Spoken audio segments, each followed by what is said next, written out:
During summer break, two best friends, Jenny and Laura, decide to have a girls' night in. Jenny's parents were on holiday for a week, so they had their sleepover at her house. During the night, they watched DVDs, put on face masks, and had a good time. At about 11 p.m., Jenny decided they should tell some scary stories to put them in a mood for a horror film. Although Laura wasn't a massive fan of all things scary, she was having a nice evening, so she joined in regardless. After telling a few ghost stories, they flicked through the channels on TV to see if there were any horror films playing. They scanned through the many channels, pausing briefly to see what was on each. On the news channel, there was a report on an escaped inmate from the criminally insane prison in the next county. "That's fitting for tonight, isn't it?" joked Jenny. "Maybe we should grab some bats and go lock all the doors." "Jenny," Laura replied, warily. "We should probably do that, actually. Best to be safe." "Okay, you do upstairs, I'll do down here. We'll meet in my room and get our pajamas on," Jenny laughed. So the girls went around the house locking all the doors and making sure the house was secure. Laura arrived at the bedroom first, finding her overnight bag. She changed into her night clothes.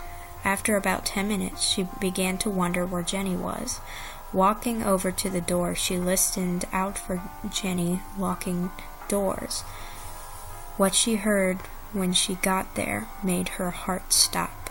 A dragging sound was coming down the hallway, muffled cries following. Running over to the wardrobe, she climbed in and watched through the crack in the door. Seeing a shadow in this doorway, she held her breath, her heart almost beating out of her chest. The bedroom door burst open, and a very healthy-looking Jenny jumped into the room laughing. Falling out of the wardrobe with fright, Laura gave Jenny her most annoyed look and threw a book at her. "Thanks for that," she said. "I just aged 20 years. "Sorry, I couldn't resist," laughed Jenny. Throwing the book back playfully, she changed into her pajamas and took her dressing gown out of the wardrobe. "Do you like it?" Jenny asked. "My parents bought me it as a way of saying sorry we're going on holiday without you." The dressing gown was floor-length and covered in luscious black fur. "It's not real fur, is it?" Laura questioned. "No, we're not that rich," Jenny joked, wrapping the furry gown around herself. "So what shall we do?" Laura was cut off mid-sentence by a muffled bang downstairs. Looking straight towards Jenny, she asked, "What have you set up now?" Looking puzzled, Jenny replied, "Nothing. I'm not stupid enough to scare you twice in one night." Creeping over to the door together, they listened for another sound, certain that Jenny was just pulling another prank. Laura pulled open the door and shouted, "Ooh, scary." The silence was broken with another bang. Suddenly, the house was in darkness, pulling Laura back into the bedroom where Jenny whimpered, "I promise it isn't me. I'm right here. How could I be doing this?" Grabbing her phone for the light, Laura illuminated the room. Seeing the look on Jenny's face made her instantly scared. A scuffling noise pierced the silence. Panicking, Laura instantly dialed the police number on her phone. As the phone began to ring, it made a beeping noise and died. "Great," she whispered. "What are we going to do?"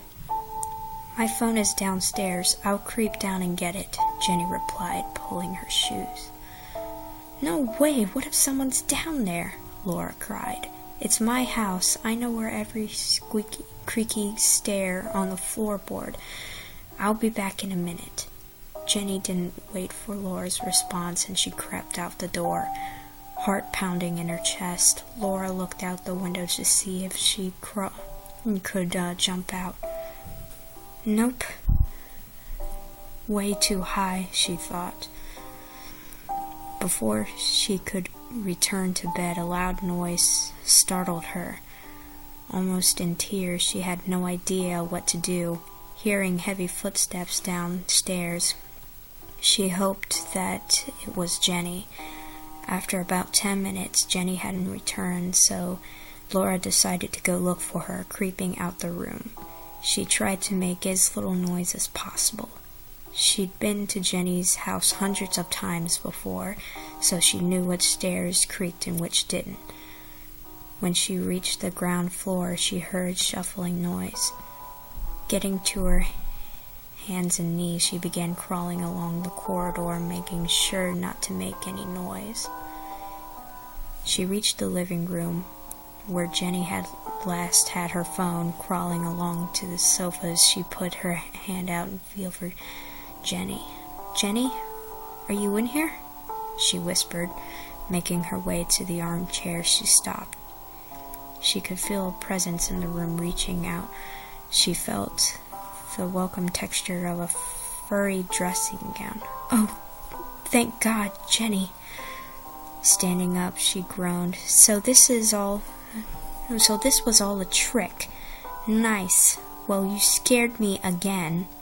When she didn't receive an answer, she pushed Jenny playfully again. No answer. Suddenly the electricity flashed back on, and the sight that met Laura was horrific. Screaming at the top of her lungs, she was staring straight at Jenny. Jenny was wearing her new fluffy gown, but all was visible was the bloody stump of her neck. Her head was nowhere to be found.